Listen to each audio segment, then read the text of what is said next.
அஸ்ஸலாமு அலைக்கும் வரஹ்மத்துல்லாஹி வபரகாத்துஹு. அல்ஹம்துலில்லாஹி ரப்பில் ஆலமீன் வஸ்ஸலாத்து வஸ்ஸலாமு அலா அஷ்ரஃபில் அன்பியாஇ வல் முர்ஸலீன் வ அலா ஆலிஹி வ ஸஹ்பிஹி வ மன் தபியஹும் பி இஹ்சான் இலா யௌமிddin. அம்மா பாத். எல்லாம் வல்ல அல்லாஹு தஆலாவின் நல்லடியார்களே, நன்மை சகோதரர்களே, ஒரு சகோதரர் தியானம் சம்பந்தமாக ஒரு கேள்வி கேட்கிறார். தியானத்தை பொறுத்த வரைக்கும் அது உடல் ரீதியாக உளர் ரீதியான சில அமைதி, சில பயிற்சிகளை மேற்கொள்ளக்கூடியதாகவும், யோகா என்பது உடல் பயிற்சியை மையப்படுத்தி சுவாச பையை கிளியர் பண்ணக்கூடியதாகவும், இப்படி பல்வேறுபட்ட விஷயங்கள் உள்ளதாகவும் சொல்லிக் கொள்கிறார்கள். ஆனால் இஸ்லாத்தை பொறுத்த வரைக்கும் இஸ்லாத்தின் தனித்துவம் என்னென்னா, யாரிடையும் எதையும் கேட்காத ஒரு மார்க்கம் இஸ்லாம் தான். யாரிடமும் எதையுமே கொப்பி பண்ணாமல் உள்ள ஒரு மார்க்கம் இஸ்லாம் தான். அப்போ இஸ்லாத்தை இந்த உடல் பயிற்சி, யோகா, இந்த மாதிரியான எல்லாத்தை விடவும் மிஞ்சிய ஒன்று தான் இஸ்லாம். அதில் இஸ்லாத்தில் எல்லாமே சொல்லித்தரப்படுகிறது, இஸ்லாத்தில் எல்லாமே காட்டித்தரப்படுகிறது. இப்போ உடல்நிலை பயிற்சியாக இருக்கட்டும், சுவாச பயிற்சியாக இருக்கட்டும், அதே மாதிரியான மனநிலை பயிற்சியாக இருக்கட்டும், அதே மனம் ரிலாக்ஸ் அடைவதற்கான விடயங்களாக இருக்கட்டும், எல்லாமே இஸ்லாத்துக்குள் இருப்பதை நாம் பார்க்கிறோம்.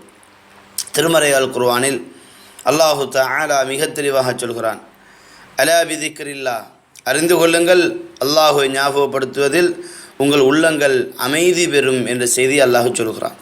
குர்ஆன் ஓதுவதில் உள்ளங்கள் அமைதி பெறும் என்று அல்லாஹ் சொல்கிறான். தொழுவதில் உள்ளங்கள் அமைதி பெறும் என்று அல்லாஹ் சொல்கிறான். சாலிஹான மனைவியை தேர்வு செய்து முடிப்பதில் உள்ள அமைதி பெறும் என்று அல்லாஹ் சொல்கிறான். அப்போ எனவே உள அமைதிக்கு இஸ்லாம் 4 வழிகளை திறந்து வைக்கிறது. இது ஒன்று. இரண்டாவது, உடல் பயிற்சி சம்பந்தமாக இஸ்லாம் சொல்கின்ற பொழுது தொழுகையை இஸ்லாம் சொல்கிறது. தொழுகையில் முக்கியமாக குறிப்பாக நாம் சொல்லப்போனால் சுவாசப்பை, இறைப்பையை, சுவாசப்பையை,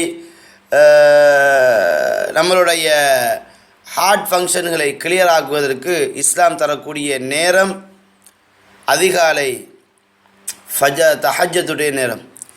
இந்த தஹஜ்ஜுடைய நேரத்தில் நாம் சரியான முறைக்கு எழும்பி அதற்கான நடவடிக்கையை மேற்கொள்வோம் என்றால், தஹஜ்ஜத் 2 ரக்காத் தொழுதுவிட்டு நீண்ட நேரம் சுஜூதில் இருந்து அல்லாஹுடன் நாம் பிரார்த்தனை செய்வோம் என்றால், கண்களை திறந்து கொண்டு பிரார்த்தனை செய்ய வேண்டும்.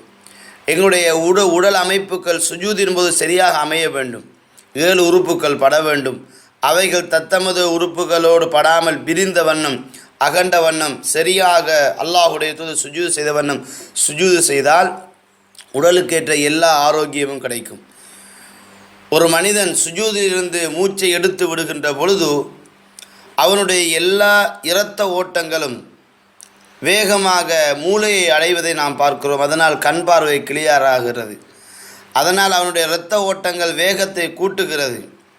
அந்த அதிகாலை பொழுது வரக்கூடிய அந்த தென்றல் காற்றினுடைய அந்த தென்றல் காற்று, இதை நாம் செய்வதாக அதிகமாக வெட்ட வழியில் செய்வது ரொம்ப சிறந்ததாக இருக்கும். அந்த மாதிரி செஞ்சோம் அப்படின்னு சொன்னால் நமக்கு எல்லாமே என்ன செய்துவிடும், நம்மளுடைய உடல் ஆரோக்கியத்துக்கு தேவையான எல்லா விடயங்களும் கிடைத்துவிடும். அதனால் இந்த யோகா செய்தல், இந்த மாதிரியான எந்த அம்சத்தை எடுத்துக்கொண்டாலும் அதில் ஷிருக்கான விடயங்கள், அவர்களுடைய கடவுள்கள், அவர்கள் பொய்யாக கற்பனை செய்து கொண்டிருக்கக்கூடிய கடவுள்களுடைய சித்தாந்தங்களை மெய்ப்படுத்தக்கூடிய முறையில் சில விடயங்கள் அமையும். அப்போ எனவே அந்த விடயங்களிலிருந்து நாங்கள் தவிர்ந்து கொள்ளவும் வேண்டும்.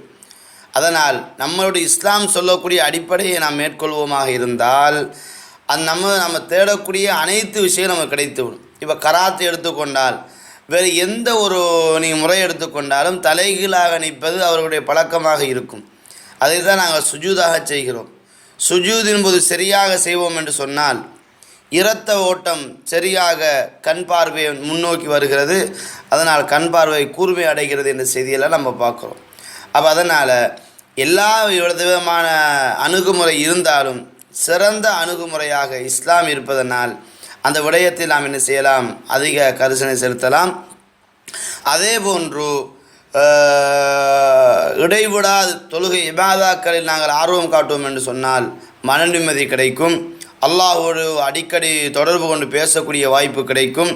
ஏனென்றால் யுனாஜி ரப்பஹு, அல்லாஹுடைய தூதர் சொன்னார்கள், சுஜூதின் போது அவன் தன் இறைவனுடைய நேரடியாக பேசி கொண்டிருக்கிறான். அப்போது அல்லாஹ்வோட நேரடி கனெக்ஷன் கிடைப்பதனால உள்ளம் அமைதி பெறுகிறது. இப்படி பல்வேறுபட்ட செய்திகளை இஸ்லாம் சொல்வதனால் நாம் சொல்லக்கூடிய உடற்பயிற்சி, யோகா எல்லாமே தொழுகைக்குள் அமைந்திருக்கிறது. மன நிம்மதி குர்ஆனிலும் திக்ரிலும் அமைந்திருக்கிறது என்பதை புரிந்து கொள்வோம். வல்ல ரஹ்மான் நம் அனைவருக்கும் துணை செய்வானாக. வ ஆகிர் தஅவானா அல்ஹம்துலில்லாஹி ரப்பில் ஆலமீன். அஸ்ஸலாமு அலைக்கும் வரஹ்மத்துல்லாஹி வபரகாத்துஹு.